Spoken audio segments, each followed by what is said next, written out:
Hi everyone, welcome to another appointment with Moving To. This is Rossella and today with us we have Jessica. Hi Jessica. Hi everybody. Hi Rossella.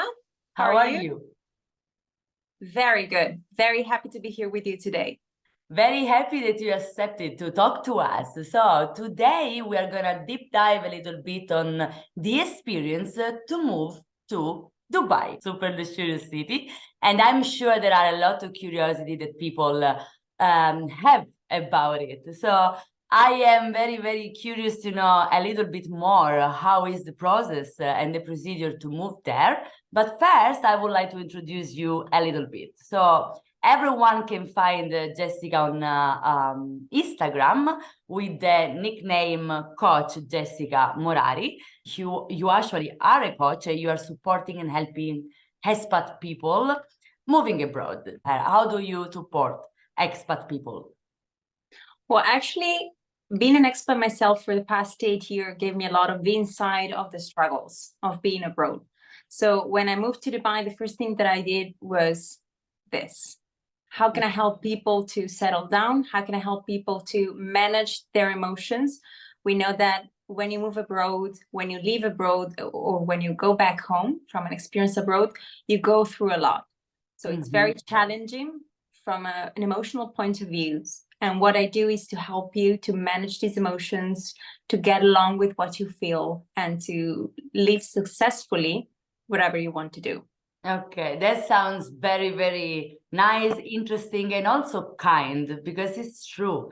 There is a lot of struggle moving abroad, and it is important to have somebody that can support people going through this process, this adventure, in order to get the best out of it. So you guys can find in the description of this video the link to the accounts, and so the contact of Jessica if you want to just have a look or talk to her, book a call, and so on and so forward. But today we focus more on your experience as an expat, and specifically an expat in Dubai. So for how long have you been in Dubai now? I've been a few months in Dubai now, and I have to say that it seems like I've been there forever. Okay. When you get to Dubai, you really have to open your mind. And when you open your mind, you really become one of the people living there. So you get to establish in the local community. And that's what makes it a little bit different from the previous experience that I had in Spain, for example. I guess it's also getting out of Europe. It completely changed the way to think, and it takes a little bit more maybe to get used to the culture and the mentality, probably. I have to say that Dubai is very international. You have more than 80% of the people living there that are expatriates people. So they're used to being abroad. They're used to live in a country which is not their own. So the mentality and the attitude that you have there is very flexible in a certain way. Of course, you are still in a Muslim country, in a Muslim state. So you have to take into account when you move that you will have to adjust to the culture and the local traditions. But I have to say that I had a little bit of a, let's say, prejudice in this direction. So I was a little bit scared that, the role of the woman, the role of the feminine power was a little bit hide away. But I have to say that I was pretty pleasantly surprised about it. So the shock that I had wasn't what I expected. It was much milder. It was very smooth, the transition, and I really enjoyed it. Okay, that's very good to know. It's nice to hear. And yeah, maybe Dubai, as you say, 80% of the population is immigrant.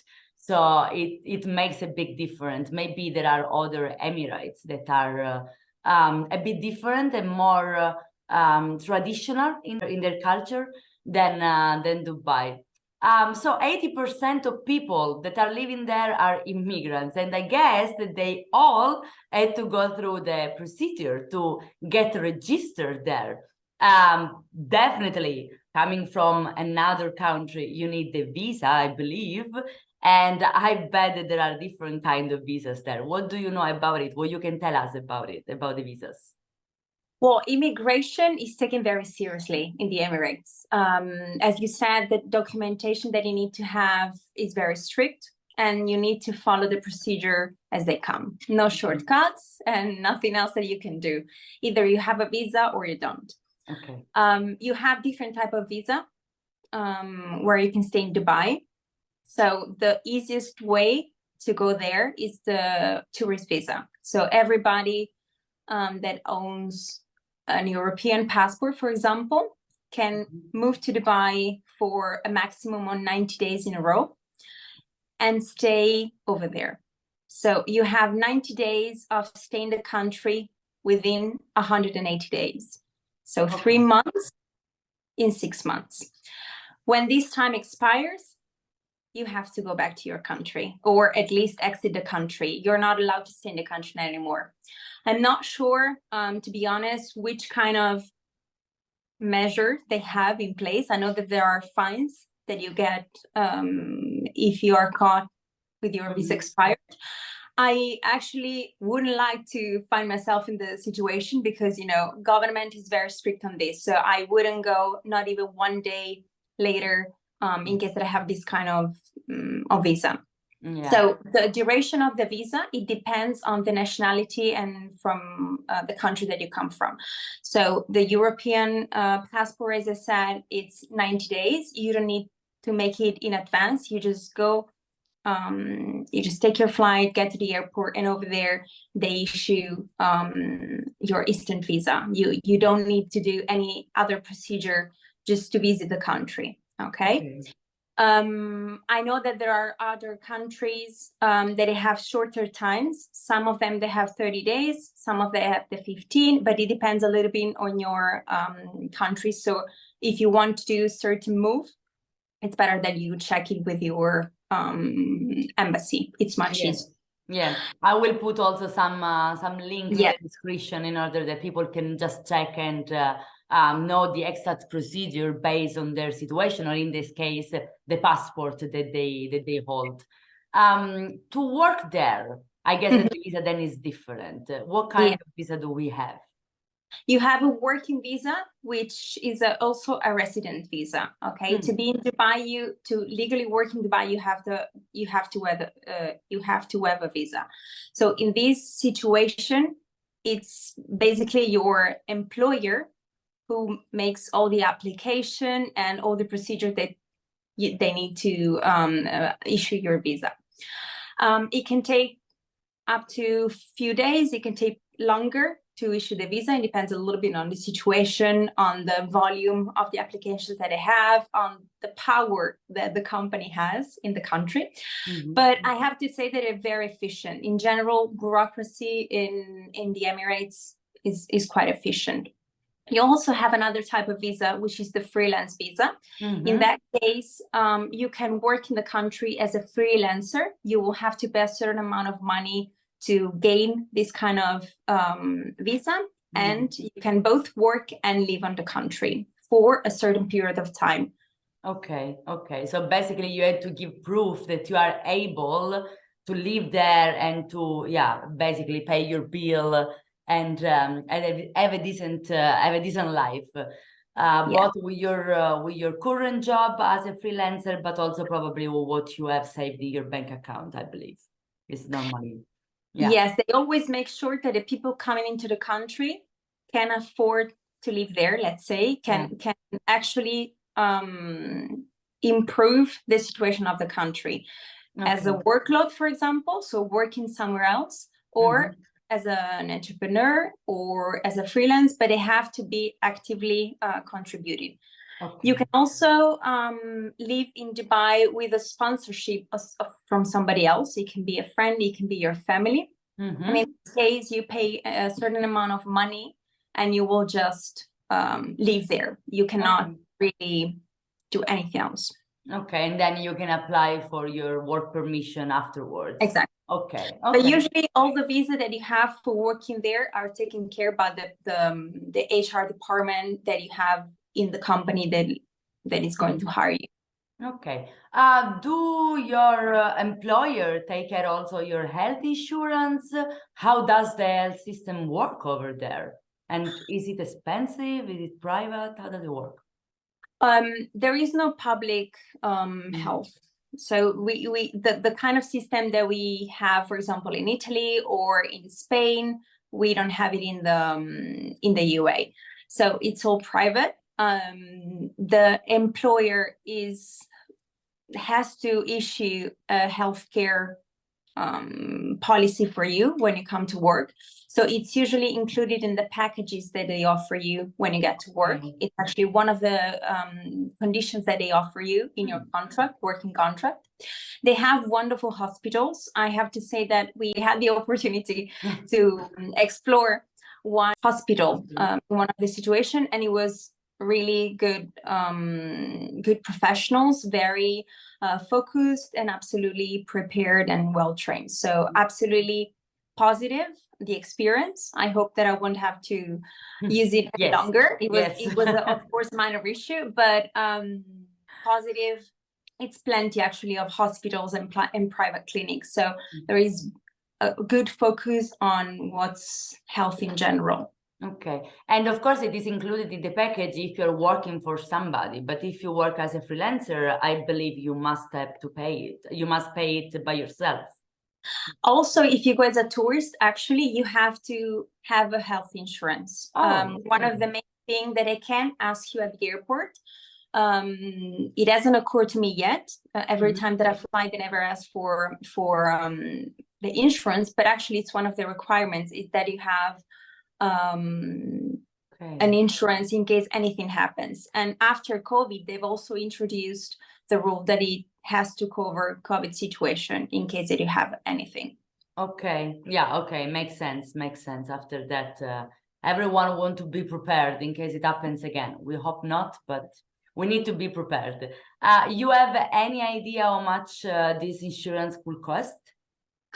I have to say that I have no idea because, as I said, it's usually taken care by the company. So they usually give you already packages, which you don't know the value. You only know the benefit that you have included. Okay. Okay. Well, then it's something to discuss in case somebody get to work to Dubai or to the Emirates in general, and something to discuss and make sure probably that you have it included. Even though it's gonna be, I guess, also a normal package that they offer. Okay, interesting. So what we know about Dubai specifically is that it's super expensive. Now, when we think about Dubai, we think about these huge skyscrapers. How is living there? How expensive is living there? For example, what will be the cost for an apartment in Dubai? Just an average, of course. Yeah, well, in general, Dubai is expensive. It's a country that, as you said, it's very based on luxury and on experiences. So it's becoming even more expensive due to the high level of tourism that it has. We've just had the Expo last year, and we had the World Cup. The World Cup, yeah. Yes, which was nearby. So Dubai was affected indirectly, but the last one, but in both cases, the prices went up. In general, you have, two sides of the coin. So you have areas which are extremely expensive, extremely luxurious, and you can find the best of the best. You really can spend hours watching and, looking for the best houses on the area because they have amazing design and amazing properties. And on the other side, you have more affordable houses. Maybe the area is not the best one in terms of location. You're not in the city center, not the city center, but you're not in the main spots of the city. But you still can find something which is, let's say, affordable and good quality. There are some areas which are developing very much. Dubai is a city which is in constant change. So maybe in 1 year or two, you can find a huge growth of, let's say, outskirts. They're not outskirts, but of course, areas which are not on the front line. Okay. So these areas, they're buying and building a lot of new buildings, which are quite affordable, and they have really nice environment. So if you are good enough and you're not in trouble to look for something on the spot, you can find something which is good on the price and it's good for you. So we can go from, let's say, 900, 1,000 euro per month, of course, up to 1,500 only for a one room apartment. Okay. But I have to say that if you go to Dubai with a good expatriate package, which is what you should do if you move to Dubai, you're able to sustain at least the cost of the apartment. Okay. Many jobs, many working contracts, they also offer you the housing. So you have the options either to get the house allowance or to get the living accommodation. And this is dependent a little bit of the situation of everybody. Also, the type of house allowance that you get, it's proportional to the type of role that you have, the company that you choose, etc. So it can vary very much. Okay, but I had to be honest, I'm surprised, but positively. I thought that it would have been definitely more expensive, the cost of the apartments or renting the apartments, because in the Netherlands, it can be even higher right now. So, and we are not Dubai. Yes, well, of course, you have to choose the right areas. Yes, if you of want course, to live of in course. Marina and you want to live in the Palm, or you want to live, I don't know, in Business City, on Business Bay, it's quite expensive. You really have to make an effort to keep on the budget. But for example, I can give our personal experience. We found a really nice place in an area which is quite new. So they are developing at the moment. And we found a brand new building. They have, usually the buildings, they have good quality when it comes to services. So you have the person at the concierge desk. So you have somebody 24/7 there for you if you need any help, if you need anything that it might concern with the housing. You might have the pool, of course, a shared pool, a community pool, and you might have a gym.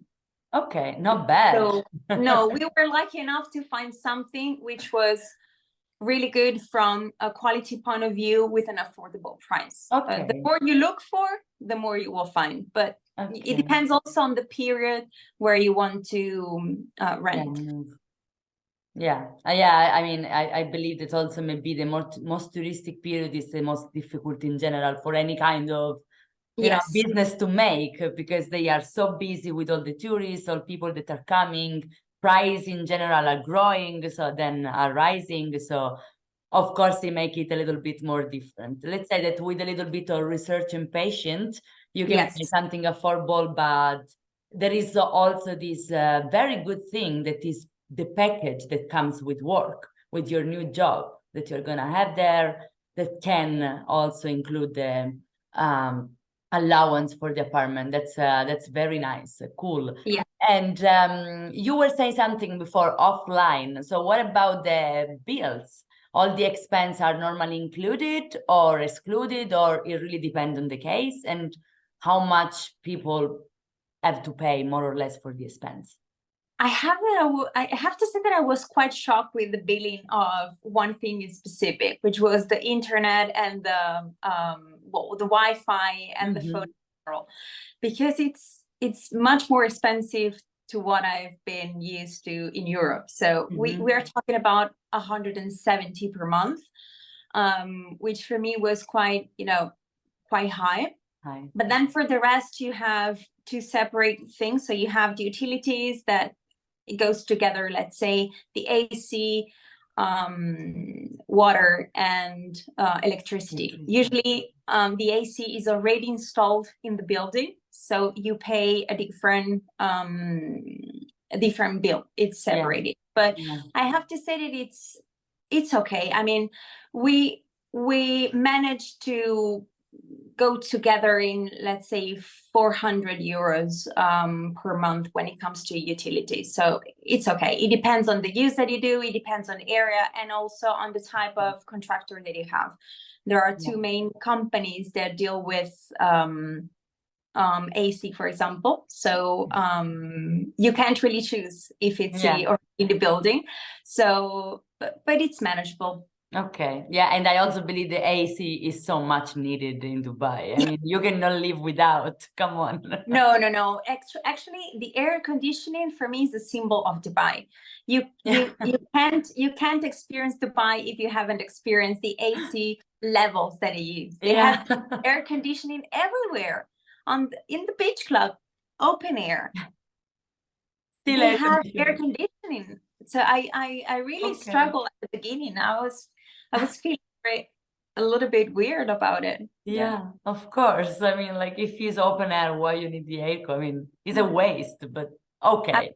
For me, yeah, but you know. I guess it's part of that luxurious idea of everything, right? There is a little bit of wasting when it's about luxury things. But well, that's not the topic of today. So okay, good. I guess that we have covered enough about like the practical thing. And of course, I believe that English is the language that everybody speak, and that there is no need to speak other languages living there. No, actually, English is the common language over there. You see everything written in English very easily. You can communicate with anybody from, shops, from when you go to do some kind of bureaucracy procedure, and also on the working place. Usually people come from literally all over the world. So that's the common ground for everybody. Okay, yeah, that also helps a lot. And I mean, with 80% of people coming from somewhere else, that's the only way. Otherwise, it become like a bubble tower. I mean, it is impossible. It would be impossible to have too many languages. Okay, so what about Jessica? What about you? So what is Dubai for you? How do you feel living there? Because I guess it was always. It's like New York, it's a status, it's an idea. Oh my God, how would be to be part of that world? And so what's your impression? What you like, what you don't like that much so far? Well, I have to admit that at the beginning, I hated Dubai. I mean, before going to Dubai, I didn't like Dubai at all. I felt it like something very artificial, the typical things, artificial, you have no nature, it's all skyscrapers, all gray.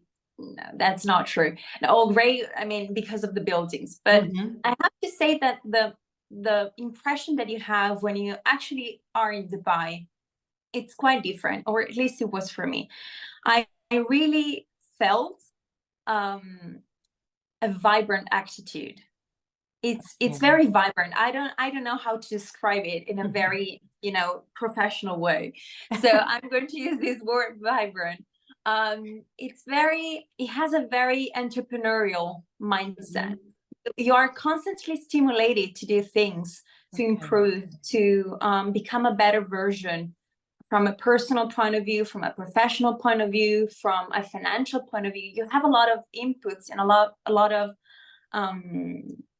things going on around you. So you have this vibe that gets on you. So I really, really appreciate it when I got there.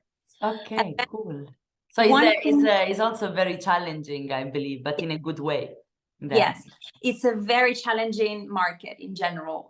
You have a lot of professionals. You have a lot of people coming from all over the world, because of course the conditions are quite, let's say, prosperous for people coming from outside. And also you have the best companies in the world when it comes to specific or certain fields, at least. So let's say that everybody that works, for example, in luxury, hospitality, design, architecture, but also startups, they want to be in Dubai. So you have a lot of competition when it comes to find a job, to thrive in the market, or find something new. You have really, really a lot of competitors around you. So it stimulates to do better, to be better, to find that thing that sets you apart from the rest. So this is something that I really, really liked since the very moment. Yeah, sounds very exciting. Yeah. Yes. And what is that for now, at least? You're like, I don't really like this aspect, and it doesn't convince me enough. Yeah, the thing that I thought that it wouldn't go with me was flexibility. You know, I thought that it was a very strict country when it comes to certain themes, to certain topics, but I actually found it more flexible, more tolerant than I thought. So probably again, this was something that I had on my mind, my personal belief. What I really don't like much is the way they drive. I feel that I can't drive in Dubai. I've actually drove probably 3 times by myself, and it was such a shocking experience. No rules? No, it was awful. It looks like a jungle, you know, because you have lanes, so you should move, in my head, or at least as I think about it, you should move in a very controlled or organized way, very logical, but they keep crossing and one way to the other. From the lane 1 they go to the 5, from lane 4 they go to the second. They seldom use any kind of indication when they move, so I find it, and they're very brave, you know, they just drive. Whatever happens in between, it doesn't matter, I just go. Yeah, this made me laugh a lot because well, as maybe some people know, we are both from Italy, but you're from the north, I'm from the south. So I get the shock that you have. It probably doesn't shock me that much. It made me laugh because in the south we drive with a little bit less rules. So let's say that we have different rules. So it's quite funny to see how this But can be it's crazy, shocking for Rossella. You somebody. can't imagine. You can't imagine. It's like, just do whatever you want. You're private. Like, Whatever. just do whatever you want. Just Okay. whatever. Yeah. Well, so let's better don't go there for the first time and drive anyway. So No, that's take just some me. time That's and me. get used. There are a lot of people that drive. They told me that I'm very exaggerating. One funny thing that I want to share is that Yes. they have some kind of rules which are funny to me. So, for example, you can get fined if your car is dirty for a long time. Or it's very dirty. Yes, they take seriously. I think that it's connecting mainly to safety. Yeah, this image of Dubai that we need to keep, of course. I think that it's connecting more to safety, to be honest. You know, in case of you can't really see what's outside. I'm not sure about it. I haven't digged into the thing, but I found it quite shocking. And then one of the things that I met a Spanish lady when I got there, and we were talking about driving, etc. So she said, Jessica, I know you, so this is very important. Never do any kind of gestures while you're driving. I'm like, then I can't drive. Yes, it's impossible. My driving is really connected with gestures. We come from where I come, from where you come. Italy is very connected with gestures. So every time that I drive, I literally stick my hands under my seat because I'm so scared that I would do something that will get me in any kind of trouble. So, but because people will not understand, and then will think that you are angry at them or mad at them. I think it's more of a thing more about respect. Respect. You know, our culture is very dramatic when it comes to gestures. The thing that I've seen them doing, but it's mostly from other kind of cultures, it's this one. I don't know if you well, which is more of a like, wait a moment. Oh, their meaning of this. So this is the only thing that I've seen, but never dare to try, just because I don't want to. But for the rest, you know, if you have a driver or if you have somebody driving you around, I love Dubai. I think it's a very nice place to be, and you you really feel that you're safe there. This is Okay. also one of the things that I like the most. The safety that you have in Dubai, I think that I've never found anywhere else Okay. in the world. Oh, You can that's so literally, important. yes, you can literally leave your phone, your laptop, or money on the counter of a bar or restaurant, whatever it is, a public space. You can go, you can leave, and you can come back and you will find them. Wow. Nobody will touch it. That's I've done something that I cannot even imagine anymore in this world. No, me Wow. either. So I've done it myself a couple of times just to try it. So I went to Starbucks, which I never go to Starbucks, but it was a good spot to check, you know. So I left my stuff on the table. I left my wallet, I left my phone, and I left a few more items. So I went downstairs because from there I could check. See. And I stayed there, let's say 20 minutes to see, you know, nobody touched it. Wow. And I was so impressed and so proud also of people. Yeah. You know, it's a different approach, different mindset, different way of living. Yeah. But I really felt I can be safe here. Yeah, no, that's wow. That's great. So well done, people from Dubai, because it's very important. And if this kind of thing happen, indeed, then you feel safe in any other circumstance, because that would be like an easy, an easy situation where people get tempted and do something wrong.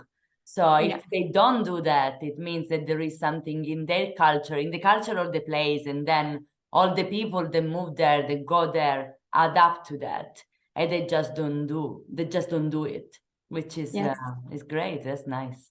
Cool.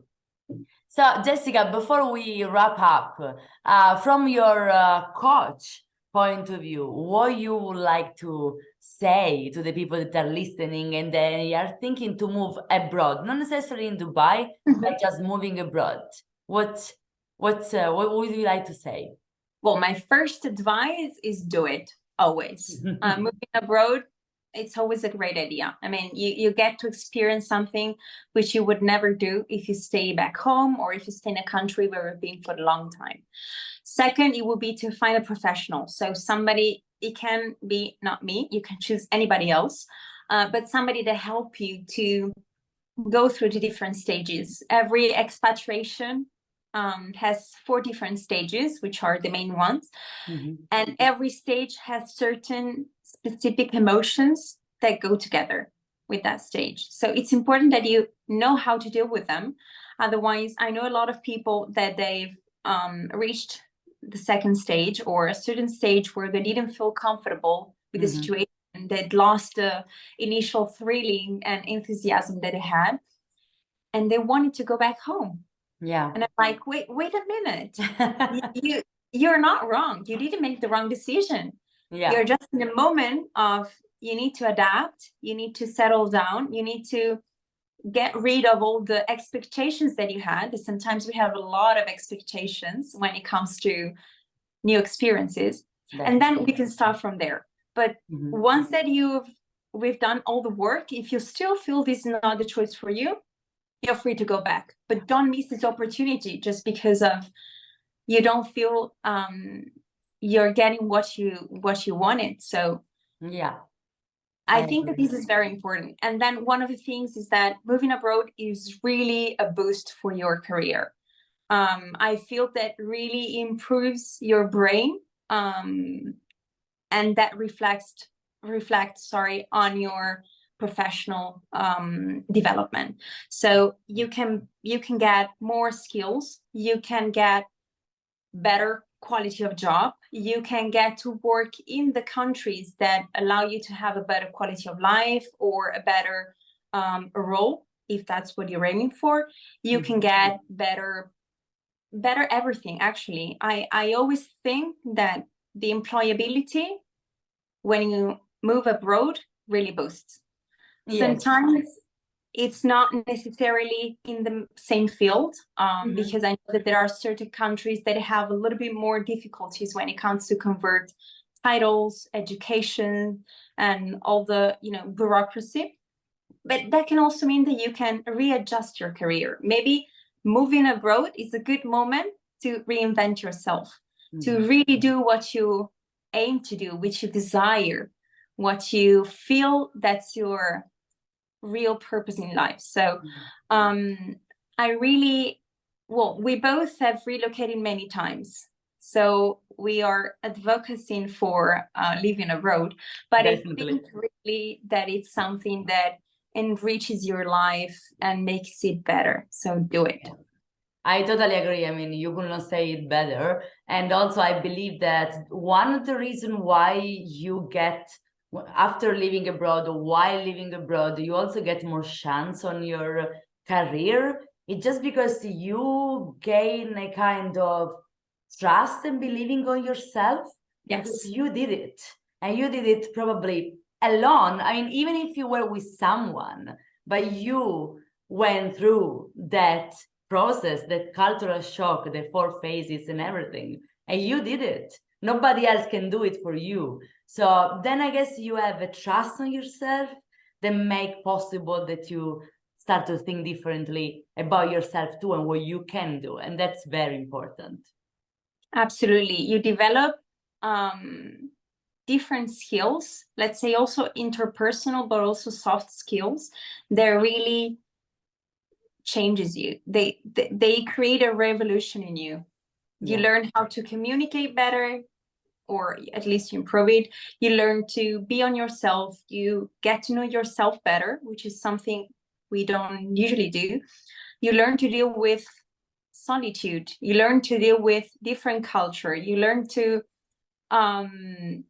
be resilient of the changes. You learn so many things that really it's worth it. It's sometimes it's tough, even after 8 years, 10 years, 15 years, I'm sure, but it's really rewarding. And you have to make that choice. You have to make the step if you want it. If you feel it, you have to do it. Yes, yes, I agree. So with those beautiful thoughts and words from you, I invite everyone to click on the link in the description to have a look at the Instagram account, Jessica, where you can find some tips. You can also find some nice interview to other experts talking about stereotypes, believing in different countries. We had one together just a few days ago. And then from there, you can also get in touch with her if you want to have a coaching session or just a call to understand better how these work, right? Perfectly said, yes. Cool. It's a place where you can find me LinkedIn, you can find me on Instagram, but anyway, you can find me basically on the website too. So I think that it's important, if you don't know coaching, if you don't know how it works, and if you want to explore it too, I have always exploratory sessions that I offer to my potential clients. So I would love to know the story, who's behind you, and to know if I can help you. Yes, that's great. So Jessica, thank you a lot for that. Thank you for the info that you gave us about Dubai. If everyone has any question, please drop a comment. We will be happy to answer. And I see you next time. Bye. Thank you very much. Bye-bye. Bye.